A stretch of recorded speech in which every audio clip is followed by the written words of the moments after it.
Welcome to Expand Your Empire, the podcast where women stop deferring wealth and start building financial power. I'm Amanda Taylor, investor, strategist, and disruptor of outdated money rules. It's time to own your worth, grow your assets, and build a legacy that lasts.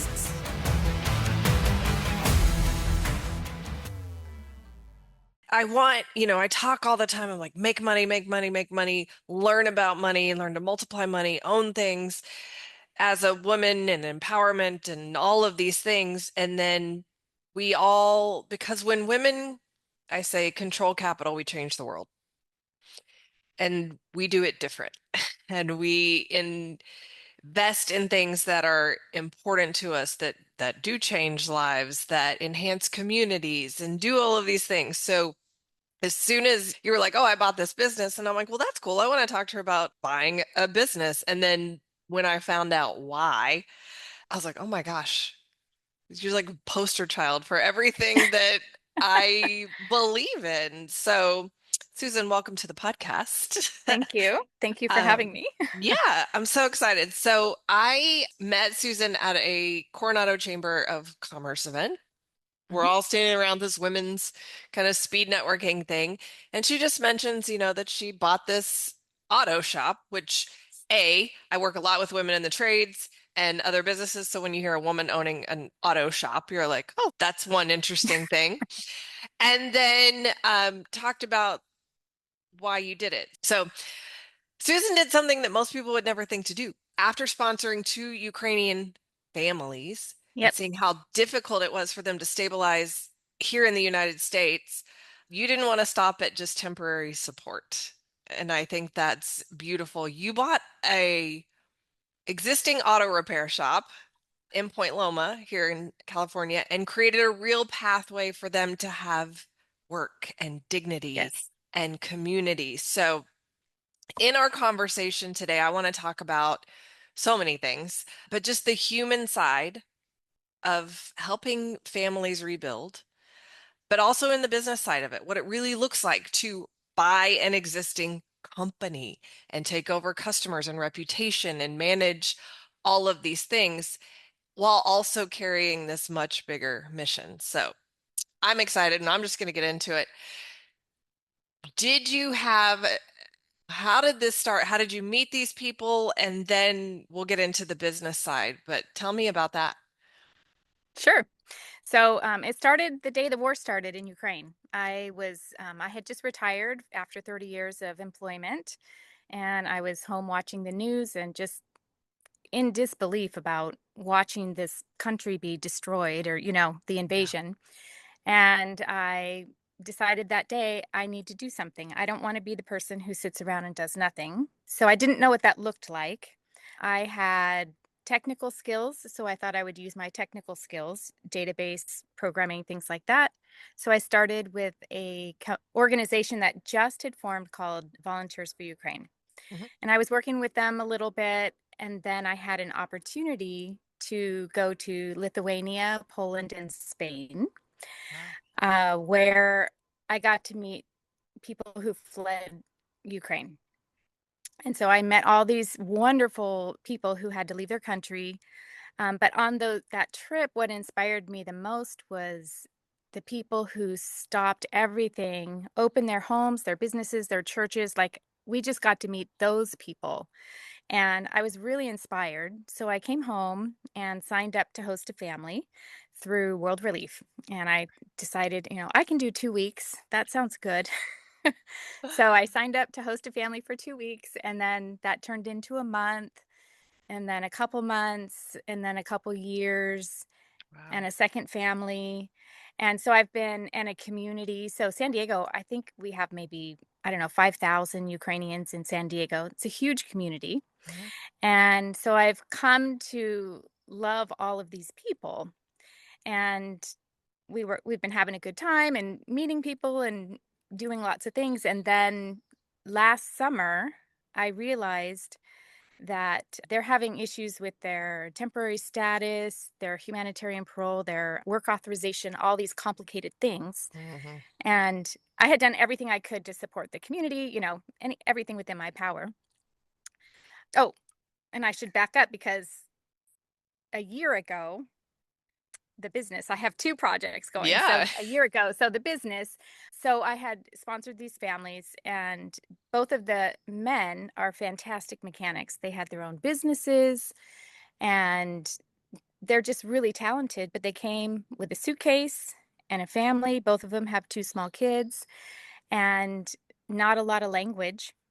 Yeah. They don't speak English, and I see the talent.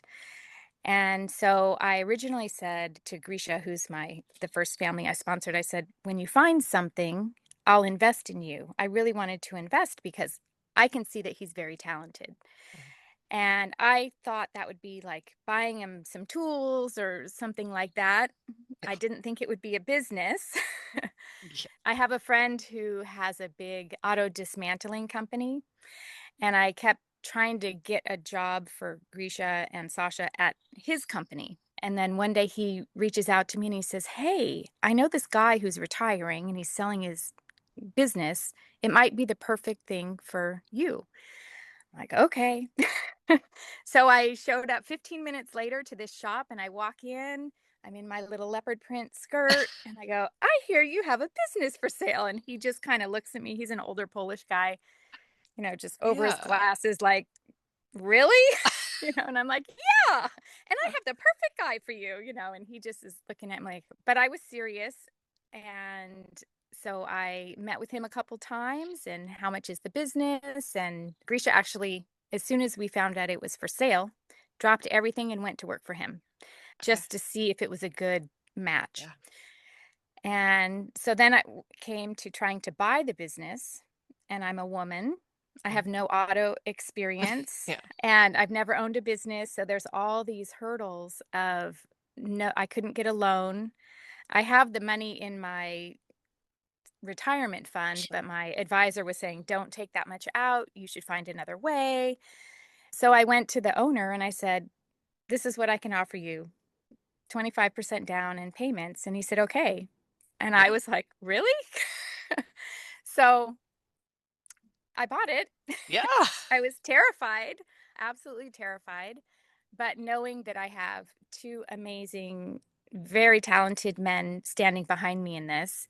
So I took it over April 1st of last year, and we've been operating it for a little over a year.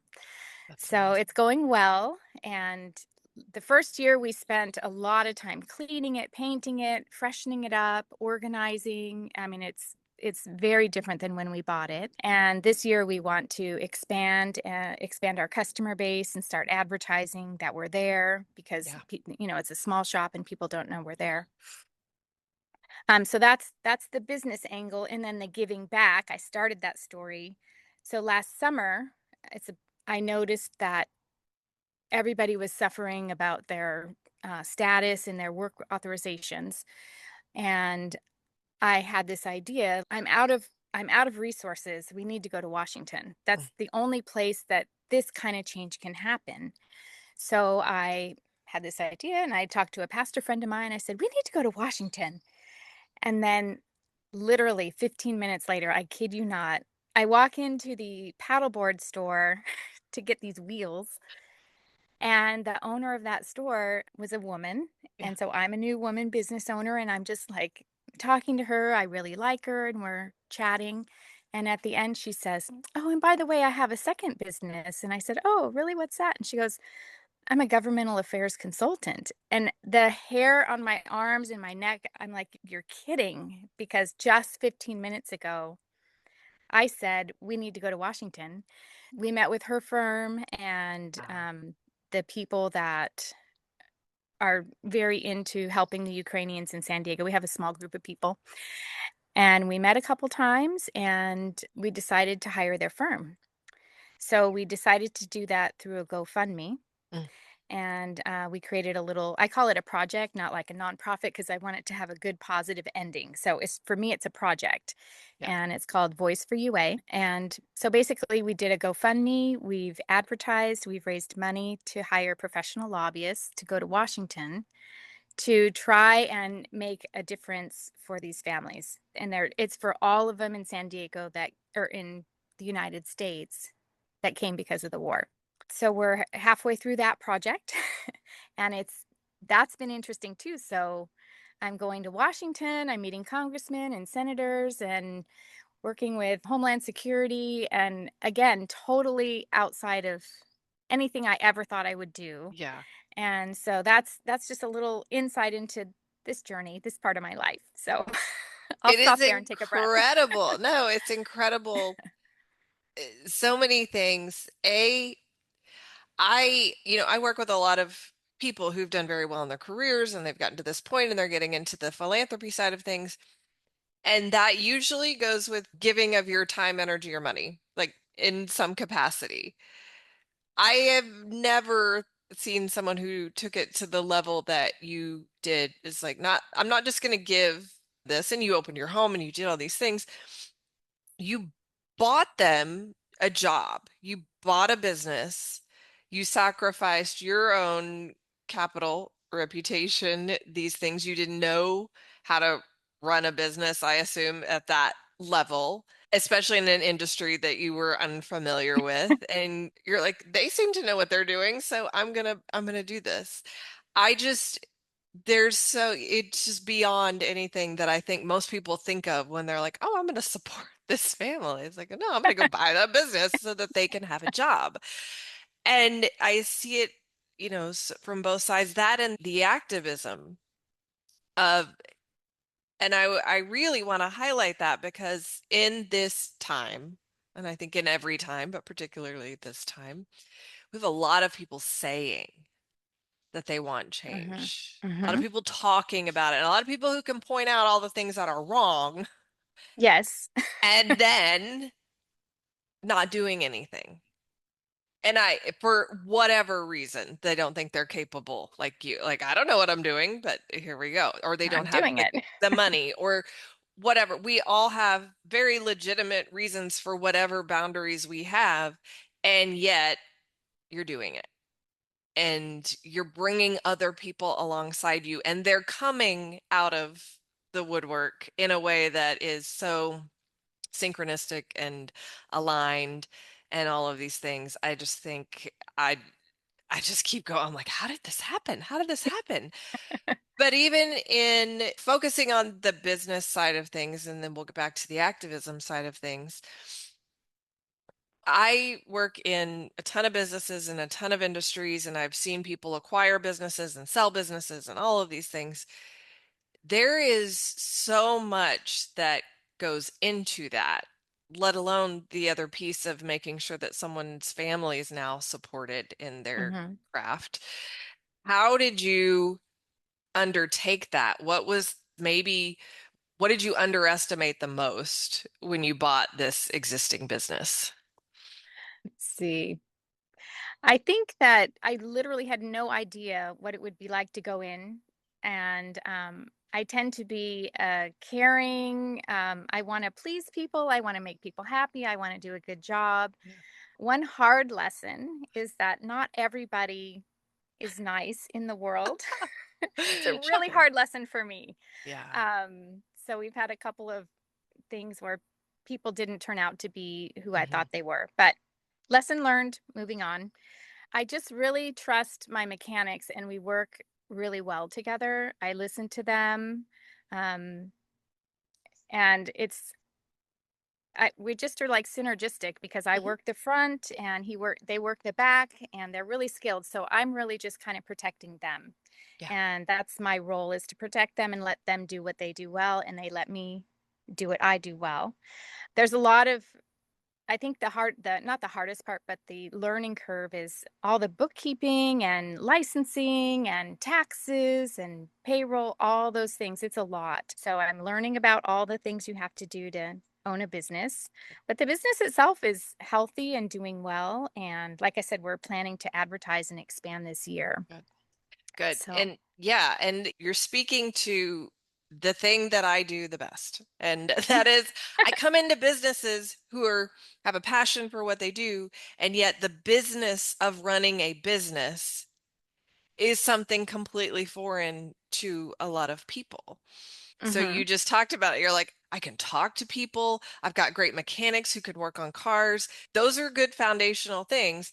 And then there's all of this other Hmm. stuff that's happening in the background that has to be stable in Yes. order for the rest of it to work. And even if you did, I say this all the time, come in and start advertising and getting all new clients and all these things, that comes with additional costs and Yes. problems of its own. So just building revenue on top of what may or may not be a great foundation can usually cause more problems. So coming into it with no experience in that and learning as you go, that's what so many of us do as entrepreneurs, right? I have this vision. I'm going to do this. And Hmm. a lot of us, we just say yes and figure it out. And that's just the journey of the entrepreneurial spirit. I'm going to Yes. figure it out. And then luckily the business is successful and you're doing things and you have a great niche and you're in a great area and you've got these great mechanics. So you took an existing reputation, I assume, Hmm. Yes. and continued to make that better. That is not always the case. So there's some acquisition risk that comes in. Buying an existing business is usually easier than starting from scratch because there's Hmm. already customers, but it also comes with baggage. So did you come in and find like this mess that you had to clean up? I know you renovated the aesthetic of the place, but what did you get that was really valuable, but what did you inherit that was kind of messy? Well, for sure, we cleaned up the place Hmm. aesthetically. That was a big deal. It was pretty clean. We have existing customers, so we had an existing customer base that was pretty loyal. And I would say we've kept a large portion of those customers. There's a couple customers we probably priced out, or, some who had maybe really older cars, and we just are choosing not to work on some of these older cars. Um, but it felt pretty clean and seamless, as far as, because cars, you come in, you fix them, and then they leave. Yeah. So there wasn't like a whole lot of baggage, and we made the transaction very clean. So it was like we got everything fresh. There wasn't really a lot of baggage. So now we're Good. carving out our niche. We're trying to find our customers, because one phrase Grisha likes to tell me all the time is, not everyone is our customer. Yeah. So everybody has their niche. And so now we're targeting who are those people that we would like to service. Yeah. And so we're focusing this year Great. on those people. There's so many business lessons in this because you've talked about it from the capital standpoint of just purchasing the business. I'm going to go back to that. You went to your financial advisor and they're like, nope, do not Hmm. take this money out. And I would have said the same thing. It's like, that's great that you have your own money. Keep that. We're going to go use other people's money to do this. This Exactly. is how we do business. So I'm glad you got that good advice. And leveraging, that's a key thing that I think a lot of people don't think about if they're given the opportunity. You leveraged seller financing or owner financing, however you want to talk Hmm. about it. There's, a thing when you're going in to buy these businesses, a lot of business owners overvalue what they think their business is worth. Hmm. But when you talked about giving a down payment and then making payments, seller financing the business, um, the thing that comes with that is A, most people don't even think about that as an option, Hmm. even though it's probably one of the best ways to do it. And B is I always say to people, it's like we can do this at your price on my terms or my price on your terms. So if they're like, Oh, no, I want all of it up front, great, you're not getting what you want for it. Or I want this much money that you think might be a little overvalued. Great, we're going to do it on my terms and I'm going to pay you out over a period of time. So you can have your price if you want it, but we're going to do it my way that works for me. And or if you want to go fast on your terms, then it's going to be a much lower price based on all of these things. I don't know. That's just a good lesson when you're thinking about that. But I think so many people don't even come up with, they're like, I have to have all the money right now if I want to do this. And that's absolutely not true. Number two is you talked about the pricing. You priced people out. And Hmm. I want to talk about that because I do think 95% of the businesses that I work with either haven't raised prices in a long time, are intentionally underpriced because they're worried about, oh, what if I lose somebody? So, lesson to everybody is just raise your prices. Don't, within reason and small bits at a time, but those small percentage increases only serve to put more money back in your pocket as the owner that you can either invest in back into the business, you can invest into your team, you can invest into the causes that you care about. That's why we want to create more profit. And it is the math is skewed in your favor when you do that, even though you think, oh, everybody's going to leave, nobody's going to want to stay. Not true. Absolutely not true. And then you're bringing in value anyway with amazing mechanics and you're providing Yes. service. So you are earning that price increase. So good job. And then defining a niche is key. I mean, it's an auto repair shop. Now, you guys have a Yes. specific, your European vehicles, correct? Yes. We specialize in European. Hmm. Okay. So that's a great way too, is, you're not just everybody's come to me. You're defining a niche. European vehicles are usually tougher to work on. Hmm. The owners probably care a lot more about those vehicles. There's another thing I think Alex Hermosi says, it's solve rich people's problems, they pay better. And that's kind of, those types of vehicles are owned by a different type of person. So Hmm. you've kind of established yourself that way. So I could talk about business lessons all day and you're hitting all of them on the mark. But what had to happen operationally when you took over? Did you keep existing employees or was he the only employee? Like, how did that work? Yeah, so it was a really small shop. It was the owner who is Hmm. there. I think he was there 34, 35 years. Wow. And he had one technician underneath him and kind of a junior technician that helped. And then, like I told you, Grisha came and started working there. So it's really Which is two great. technicians. The other technician has since left. And the second family I sponsored, I Hmm. brought him. And so we have two, and we're not working at full capacity. We could Uh-huh. hire a third technician. We have 3 racks. Hmm. So I've actually just hired someone. They're starting in a week to run the front desk, who's Nice. also very skilled and talented. I don't know cars, but this person loves cars. He's talented, young, energetic, and he wants to come and help us grow the business. So Excellent. again, this is another jumping out into a space that I'm not familiar with, Yeah. but exciting. I'm super excited for him to come join our team. And I feel like we'll have the dream team because I want somebody who answers the phone, who knows cars and can really make the customers feel comfortable. Yeah. And I just want to run the back end stuff I know.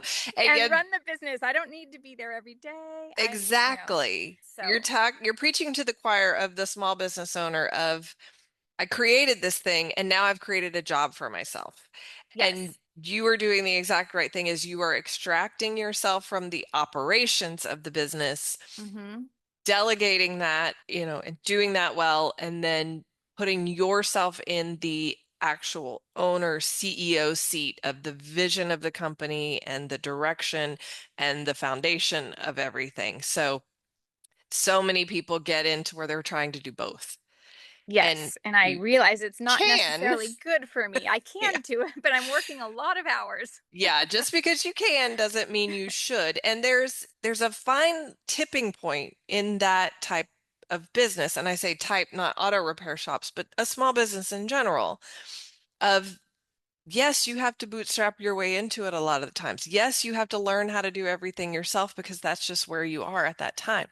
But as soon as you possibly can, if you can at least have the mindset of, I'm not the operator here, Mm-hmm. and bring in the people who actually do have those skills and do have those talents, and you're not just teaching yourself, new skills all the time.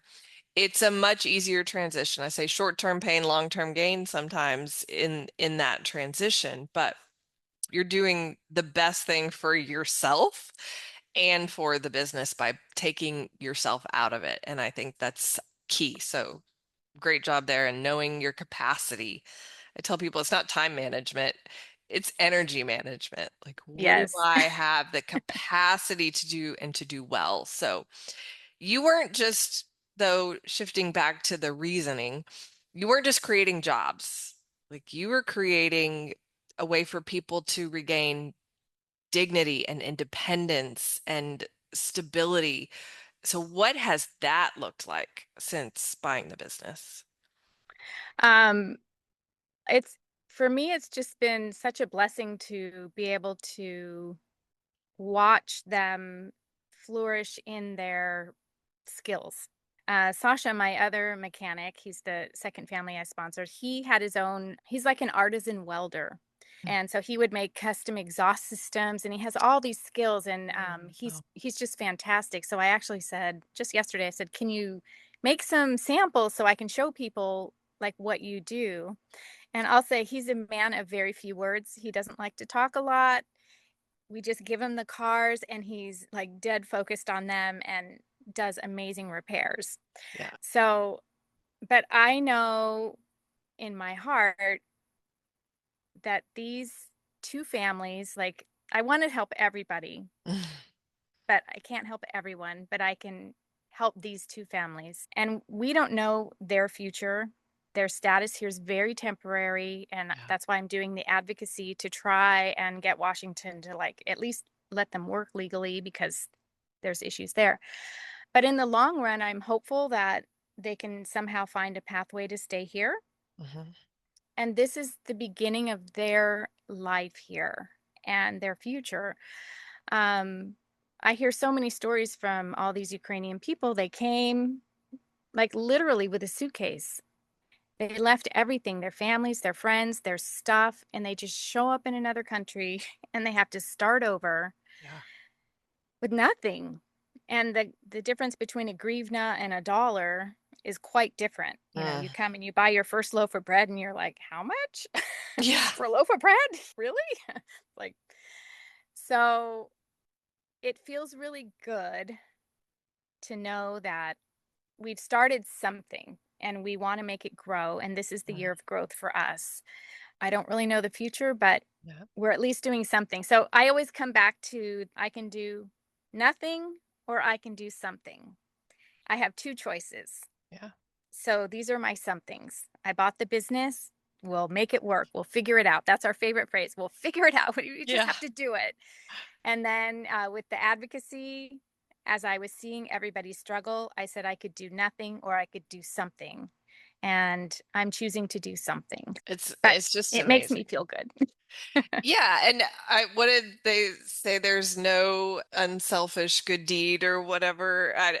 But that is your purpose, and I see it. The absolute urge. Nobody is just like, yeah, I'm just gonna go buy this business, no big deal. That was a purposeful, intentional thing, and I love that you did it wearing a leopard skirt. I'm very, I'm like very on brand And with that, scary too. I and want to be real. I so was like scary. the day okay, so signing the final documents, like the owner had like he believed in me so much and he's like, That's You'll great. you'll do fine, you'll do fine. But like I had to sign my name on the official final thing. And I think I did it with tears and fear. And I'm you're leaving? And it was really Yeah, scary for me because I'm just going into something completely unknown. But we made it through our first you year did and it. now we're like trying to expand and Yeah, hiring and do you somebody know great. how many people can't do that? That don't make it through their first year. I mean, the statistics for small businesses and new small businesses are horrific. And a lot of it is the cash flow. That's number one, is the cash flow, but a lot of it is the support and the structure and all of the things. And you seem to have just, I know it's not effortless, but you're like, no, the business is doing great. We've been doing this for a year. But you've done it the right way, obviously, just from the conversation that we've had. You're taking it the next logical step and the next logical step and the next logical step. And that's what you can do. And I tell people all the time, entrepreneurship is the best form of self-exploration and discovery and therapy that you will ever have because you face so many of those fears and so many of those challenges that otherwise you wouldn't. And to be the decider, this is on me. Yes. I'm the one, is such a huge mindset shift. Again, to go from employee to business owner. I'm just in awe of your just willingness to be like, yeah, this is what we're doing. And I think more people could do that if they saw your example, not in the, you didn't have it all figured out, you didn't have all the answers, but you did go into it saying, this is what we're doing and we're going to figure it out. And everything is figure outable, if that Yes. is a word.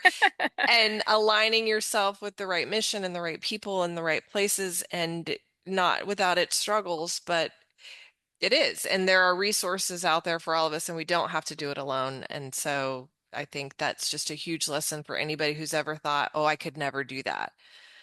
I could never do that. I think for me, like people say, well, why did you get in the auto business? And I really don't even care that much about cars. I drive a Tesla. Yeah, So, me too. but I like people and I believe in people. And I think one of I wouldn't say my skills, but like I can pick people out who I know are talented. And like these two men, like the Ukrainian community in general's very hardworking, high ethics, very talented and educated. So it's almost like a no-brainer to go into business with them. But these two gentlemen that I work with, I'm 100% confident in everything they do. And why not go into business and take a chance? I'm a little risky in Yeah. general as a person, doing a lot. Right now I'm feeling really risky on everything, but there's no reward without some big risk. Yeah. And so it's challenging, but it's exciting and I'm excited to see this next phase this year as we're expanding. Yeah. And it's such a great story in general. And I think that, yeah, you're doing it the right way. So back to Voice for Voice for UA. UA. Hmm. What are the gaps that organization that you are trying to fill for these families? I know we're talking about the stability, like can they even stay and work here, which is probably going to change in a few years again with whatever administrate, like there's so much to do. So what are the biggest gaps that you're trying to fill for these families? I like to boil it down to two phrases: short-term stabilization and long-term legalization or pathway forward. So Mm-hmm. right now, I'll just say all, but there's always going to be some exceptions. But everybody who came because of the invasion of 2022 is pretty much here on a temporary status.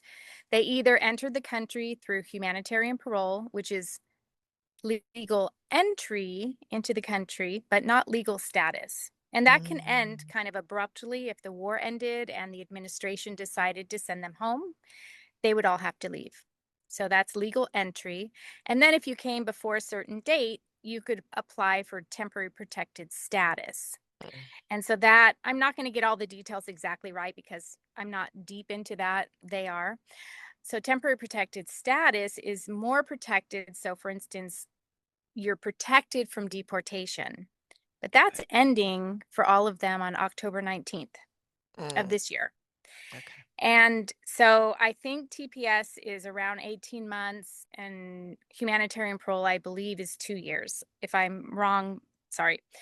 Um, and then every year they have to reapply for work authorization. So they have to have their work authorization to work legally, and Mhm. that expires every year. So they're applying and the government isn't renewing it. And so they've applied, they've paid thousands of dollars for all these statuses, and they're just in a holding pattern Mm, and they don't know what their future is. And this is impacting people very close to me.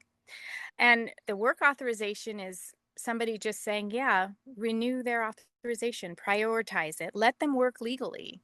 mhm. And it doesn't make any sense to me as America to have people let them come into our country. They No. are contributing, paying taxes. They're really, really contributing so much.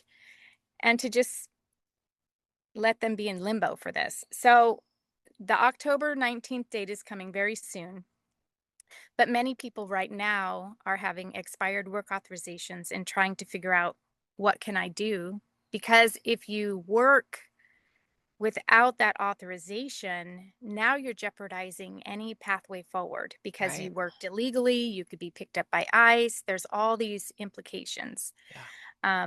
So our first goal is to just try and get somebody in Washington to say, yes, let them work legally while they're here. And then the second option is, or the second thing we're working on is to just give them the option, if they want to stay, to apply for a green card or something like that, because they have no option to even stay. So their whole status is temporary, and they've come here, like the two families I sponsored have been here 3.5 and 4 years. They have small kids. Their kids speak perfect English now. They're Yeah. learning American history. You would not know that they weren't born in California. Yeah. They're just like little California kids now. And to send them back to Ukraine, their country's destroyed. Yeah. I'm not sure what we're expecting uh, from this community. It's like they're trying to do everything to be legal, to work, to stay. They've done everything, and the government is just leaving them in a limbo. Yeah. And so what kind of support you have the initial crisis moment of getting here and showing up and they get here. What kind of support do they need most after that? Like you're advocating for them to be able to stay, and that's a big undertaking, but just within a community, within, their local groups, what are things that they need the most support with that we can broadcast out here to get people to understand?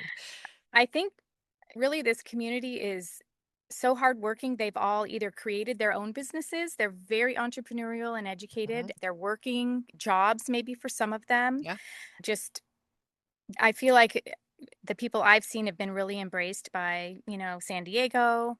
They really just need their documentation. Like, it really comes down to, just let us have documentation so we can figure out our lives. They're all doing quite well as far as jobs and Mhm. finances and things like that. So it's trying to get the government, I think, to Yeah. move the needle on that. And it's within just one person making a signature and saying, yeah, let's let them work.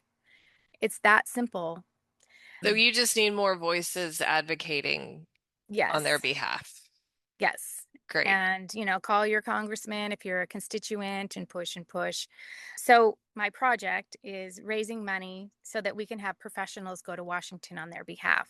Got it. And we are along the way, I've met some really incredible people working at high positions in a lot of other nonprofits, or people like, I met this farmer in Mississippi. He helped 150 families settle.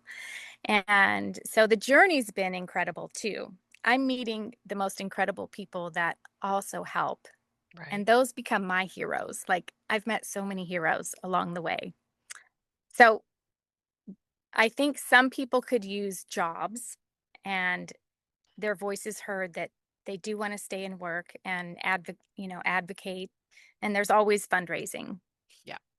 So That's okay. So we're going to put all the links to everything that you're doing in the show notes so that people can advocate, donate, and get involved. I definitely want that to be an option.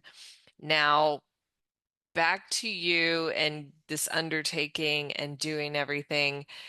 Did people, you said you've met some great people along the way, but other people that knew you before, did they understand what you were trying to do, or did they think you were crazy, or what kind of support or questions did you get from your people initially? I think if you know my history, they're No one not was surprised. surprised. No one's surprised, because we haven't gone through all the other things I've done in life. But I don't think anyone was surprised. Okay. I think I was surprised at how, I mean, I made the decision when the war started. That day, I think it went back to watching Schindler's List many years ago when it first Mm, came out. I can't say I had like a huge understanding of the Holocaust. And I watched that movie and I sobbed at the end. And I had decided then, if something like that happened in my lifetime and I could do something, I wanted to be the person that did something. And so, like I said, I had just retired, I was home, and this war started, and I just was in disbelief. And I made the decision, okay, this is gonna be my cause. And to be honest, I had hardly ever heard of Ukraine. I don't Yeah. think I ever heard of Lithuania. I went to these countries. I went to Ukraine in 2024 during the war Mm, and met even more heroes. yeah. Like I feel like nothing compared to the people that I met in those countries. Yeah. They're my heroes. And so I'm just doing what I need to do. Yeah, and you're doing it very well. And I know not everybody sees all of the pieces. So I guess the question then is, what advice would you give to someone? Because you're coming at it from so many different angles. A, what advice would you give to someone who's considering buying an existing business? Let's start there, and instead of just starting from zero. Well, I liked the owner finance Mhm. idea because, like I said, I had the money, but everyone was telling me not to take it out. Yeah. And so I had to find a way. I think it comes down to people, making sure you're employing and working with really good people, because that's where I'm putting my trust in is the people that I'm working with. And we Yeah. all depend on each other. And we're like, sometimes we are, you know, disagree, but we feel like that disagreement sharpens us because we have to battle through to get to the next level. Yeah. And so for me, it's like making sure you have dependable people. And our phrase is, let's figure it out. Yeah. And you're doing it.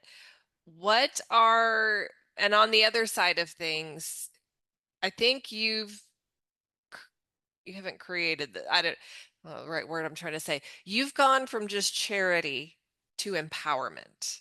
This isn't Hmm. like, oh, I'm just going to give you something so that you can go do the next thing. I'm going to create something that allows you to then come and be your own person and build your own career and do all of these things. It's a very big difference between just charity and empowerment.